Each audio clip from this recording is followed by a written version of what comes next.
इस वीडियो के माध्यम से आज हम सभी लोग जल चक्र के बारे में अध्ययन करने वाले हैं। वाटर साइकिल से जुड़े जितने सारे पॉइंट्स बनेंगे उन सभी पॉइंट्स को मैं इस वीडियो में कवर करने वाला हूं।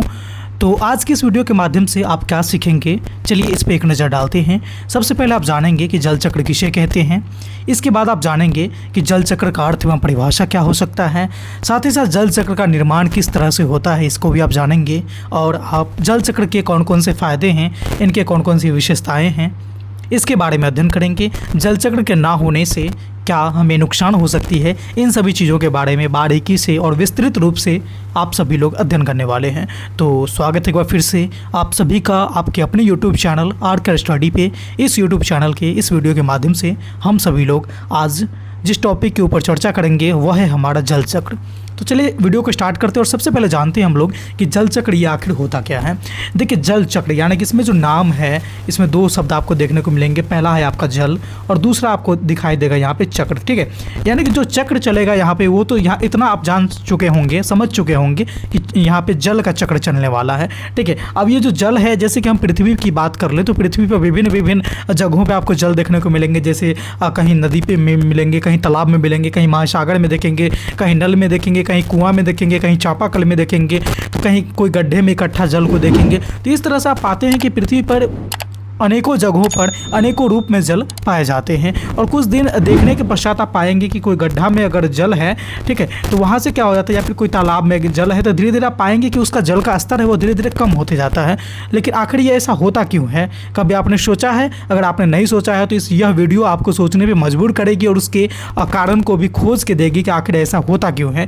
क्योंकि जब सूर्य से जो गर्मी प्राप्त होती है, जो ऊष्मा प्राप्त होती है, तो वो आने वाली जो किरण है वो हमारे जो जलाशय है उसको गर्म कर देती है। और गर्म करने के बाद क्या होता है कि उसके जो जल है वो जलवाष्प में बदल जाते हैं और जलवाष्प बन के वो उड़ने लगते हैं, जिसकी वजह से उसकी जो सतह की जिसमें जितना जल भरा रहता है वो धीरे धीरे क्या हो जाता है, उसमें कमी आने लगती है। ठीक है, इन सभी जलों का जो वाष्प के रूप में ऊपर उठना होता है और पुनः संघनित होकर के पुनः वर्षा के रूप में पृथ्वी पर गिर जाना, यही हमारा जल चक्र कहलाता है। आप देखेंगे कि जैसे कि ये सपोज करिए ये नदी का जो जल है, इसमें जब सूर्य की गर्मी पड़ेगी, सूर्य की किरण पड़ेगी, सूर्य की प्रकाश पड़ेगी, तो ये क्या होता है कि यहाँ का जल गर्म होने लगता है। और गर्म होने के बाद क्या होता है कि इसकी जो ऊपरी सतह है वह जलवाष्प में बदलने लगता है और जलवाष्प में बदल करके ये धीरे धीरे ऊपर उठने लगता है। और ऊपर उठ करके चूंकि जलवाष्प बन के जल उड़ने लगते हैं तो जल की सतह में क्या आएगी, गिरावट आएगी। और ये जल ऊपर उड़ करके क्या करेंगे, संघनित होकर के बादल का निर्माण करते हैं। और बादल बन करके क्या होता है कि जब बादल में बहुत सारे जल के कण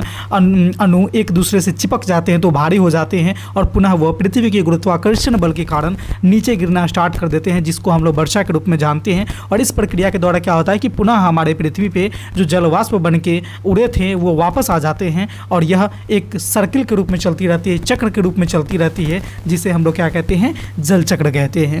उम्मीद करता हूं कि छोटे शब्दों में यहाँ पर जल चक्र को आपने जरूर समझ गए होंगे। आगे चलिए इसके बारे में डिटेल से अध्ययन करने का प्रयास करते हैं कि जल चक्र का आखिर निर्माण कैसे होता है। पहले आप यहाँ पर जानेंगे कि जैसे मैंने आपको बताया कि वाष्पीकरण क्या होता है, कि वाष्पीकरण के द्वारा जो हमारा पृथ्वी का जल है वह वाष्प बन के ऊपर उड़ने लगते हैं और बादल में बदल जाते हैं। और जब ये बादल संघनित हो जाते हैं, जो भारी अणु हो जाते हैं, तो धीरे धीरे क्या होते हैं कि गिरना स्टार्ट कर देते हैं और इस प्रकार से पृथ्वी पर क्या होते हैं, पुनः जल पहुंच जाते हैं। ठीक है, यह जो है जल एक चक्र के रूप में चलता है, इसलिए इसको हम लोग क्या कहते हैं, ये हमारा जलीय चक्र कहलाता है।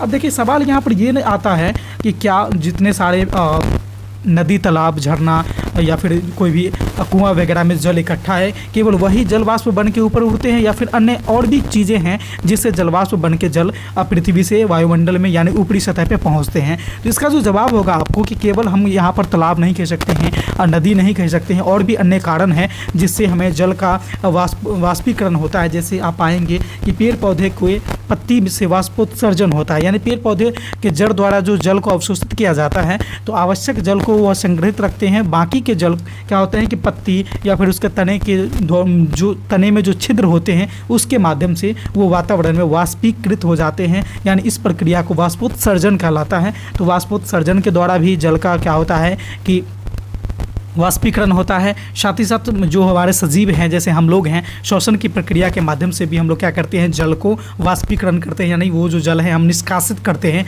अपने शरीर से जल को निष्कासित करते हैं और जो वाष्प बन के ऊपर की ओर उड़ते हैं। ठीक है, तो हमारा यहाँ पे अब बताने का यही संदर्भ था, यही मकसद था कि जो वाष्पीकरण की प्रक्रिया होती है वो खुले जल में तो होगा ही होगा, साथ ही साथ पेड़ पौधे और मनुष्य के श्वसन के दौरान भी होते हैं। तो ये सारी प्रक्रिया जो है जल चक्र में भूमिका निभाती है। ठीक है, अब जल चक्र का निर्माण कैसे होता है? जैसे मैंने आपको बताया कि वाष्पीकृत जल जो होता है वो हल्का हो जाता है। वाष्पीकृत कैसे होता है? जैसे सपोज करिए कि यहाँ पर जल भरा हुआ है, ठीक है, यहाँ पर टोटल क्या है, जल भरा हुआ है, और ये हमारा सूर्य है।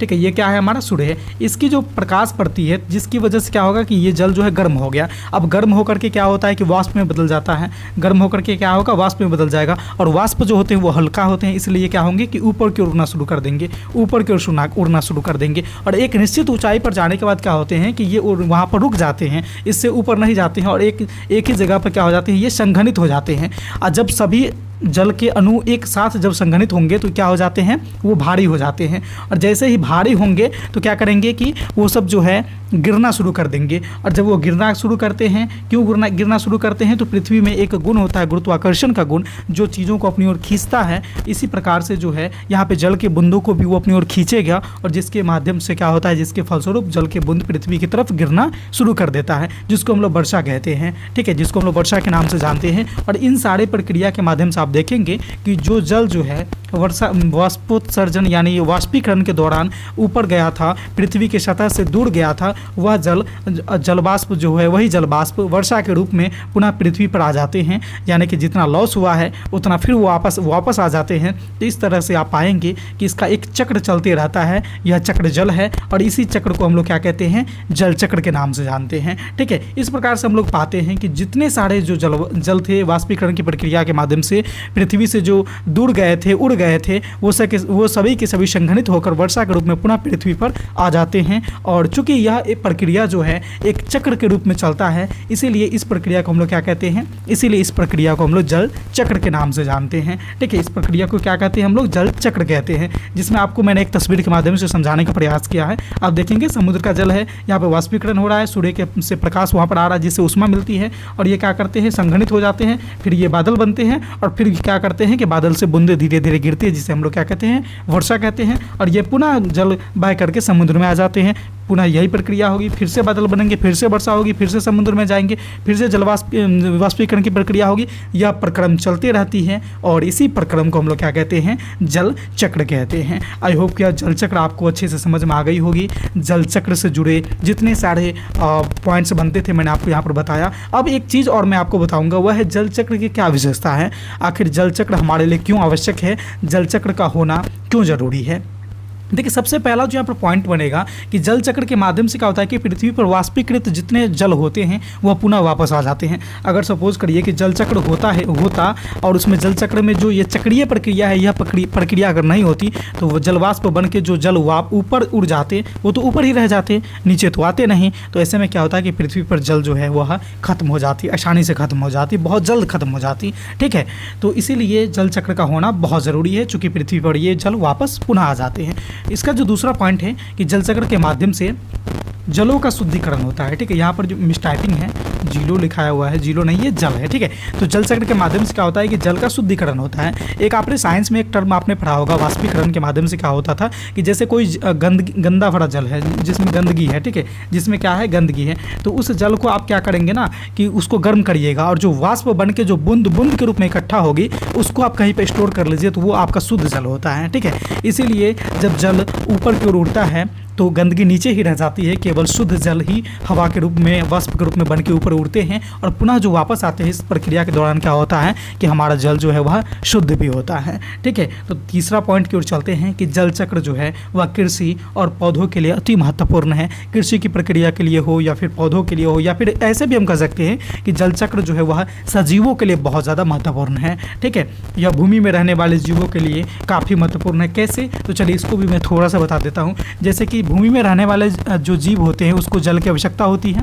ठीक है, अब भूमि पर जल कैसे मिलेगी, जहाँ पर मान लीजिए कि जल जो भूमि है वो सूखा वाला जगह है, वहाँ पे जल है ही नहीं। ठीक है, तो वहाँ पे जल फिर कैसे आएगी, तो चूँकि यही जल जो है समुद्र में चली जाती है, वहाँ से वाष्पीकरण होता है, फिर बादल बनता है, फिर बादल से वर्षा होते हैं, और वर्षा होने के दौरान क्या होता है कि हर जगह पर वर्षा होती है। तो जिस जगह पे जिस ज़मीन पे जल नहीं था उसके नीचे जीव जंतु थे, तो वहाँ पर भी वर्षा होगी, और ज़मीन से रिश्ते रिश्ते जल जो है उन जीवों तक पहुंच जाएगी, ठीक है। और जिससे क्या होता है कि जीव जंतु उन जलों का उपयोग करके अपने जीवन यापन को करते हैं और अपने जीवन को सुदृढ़ बनाते हैं। तो यही हमारे कुछ पॉइंट्स सब थे जल चक्र के माध्यम से। उम्मीद करता हूँ, आशा करता हूँ कि सारी चीज़ें आप लोगों को अच्छे से समझ में आ गई होगी।